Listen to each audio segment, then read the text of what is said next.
হে আমার প্রিয় যুব সমাজ, হে আমার প্রিয় মুসলিম উম্মাহ, হে আমার প্রিয় মুসলিম ভাই বোন, আমার জান্নাত তোমাকে ডাকছি। হে যুবক, জান্নাত তোমাকে ডাকছি। আজকের এই ভিডিওতে আমরা প্রিয় যুব সমাজ নিয়ে আলোচনা করব।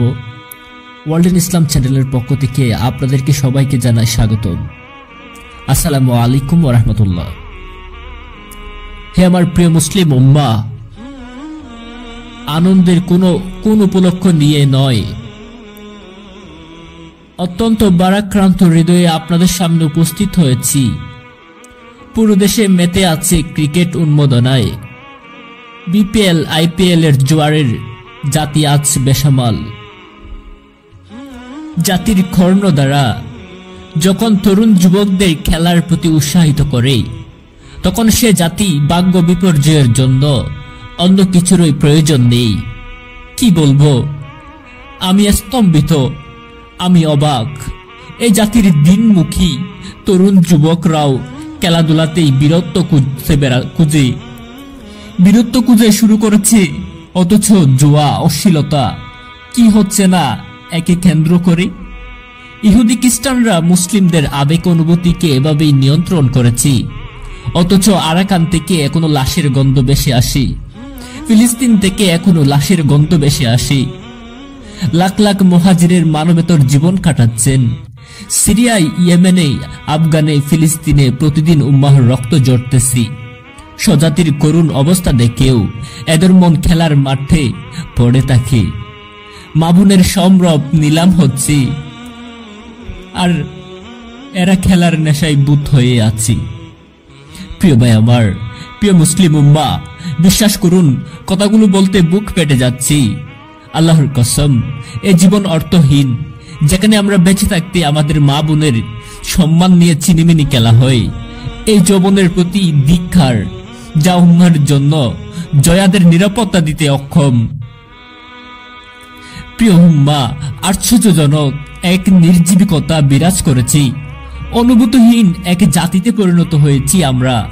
যে সময়ে উম্মার শ্রেষ্ঠ সন্তান তরুণ যুবকরা চার চক্কার ফ্ল্যাট কার্ট নিয়ে সাকিব তামিম চিৎকার করে, ঠিক সে সময়ে মায়ের নেড়া বুদ্ধদের, ফিলিস্তিনের সে ভাই বোনদের কারাগারের রক্তেই অসহায় আরাকানি বোন হায়নার বর্বরতা থেকে বাঁচার জন্য আজাহারি করে।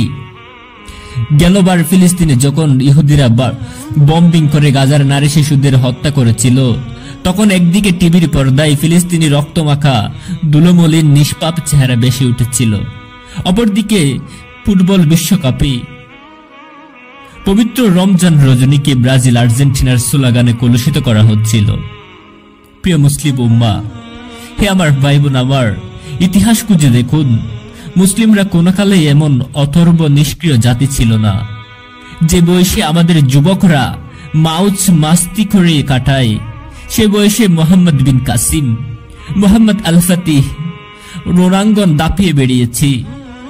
প্রিয় ভাই আমার, প্রিয় মুসলিম ভাই আমার, তোমার যৌবন আল্লাহ সুবহানাহু ওয়া তাআলার দেওয়া আমানত। একে তুমি বিপদে ক্ষয়ে যেতে দিও না। খেলাধুলার হারাম আবেগে বেসে যাওয়া তোমার পরশের সাথে যায় না। প্রিয় উম্মাহ, মা বোনেরা, তোমাদের দিকে চেয়ে আছি। তোমার হাতে ব্যাট বল নয়, বরং ক্লাসিন কুব আর মেশিন গানই মানায়। হে মুমিনগণ, হে আমার মুসলিম ভাই, আমি কি তোমাদের এমন এক বাণিজ্যের সন্ধান দেব যা তোমাদেরকে যন্ত্রণাদায়ক শাস্তি থেকে মুক্তি দেবে? তা হলো তোমার আল্লাহ তার রাসূলের প্রতি বিশ্বাস স্থাপন করবে এবং আল্লাহর প্রতি নিজেদের ধন সম্পদ ও জীবনযাপন করে জিহাদ করবে। এটাই তোমাদের জন্য উত্তম যদি তোমরা বুঝো। সূরা সাফ আয়াত 10-11। জেগে উঠো, ওই দেখো গাজওয়াতুল হিন্দের মোবারক রণাঙ্গন তোমাকে ডাকছে। জান্নাতি হুররা পুষ্প মাল্লা নিয়ে দাঁড়িয়ে আছি। গো পূজারী সন্ত্রাসীরা অস্ত্রের মহড়া দিচ্ছি। ওদের প্রতিরোধ তোমাকে করতেই হবে। তুমি খেলার মাঠের কাগজ বাঘ নও, রণাঙ্গের দুর্দান্ত সৈনিক, এটা বুঝিয়ে দেওয়ার সময় এসেছি। হে মুসলিম উম্মা, আল্লাহ তোমাদের হৃদয়ের দুয়ার খুলে দিয়ে অনুভূতিহীন দেহে প্রাণে সঞ্চয় করুন। উম্মাহের কল্যাণে রবের সন্তুষ্টির প্রতি তোমাদের পরিচালিত করুন।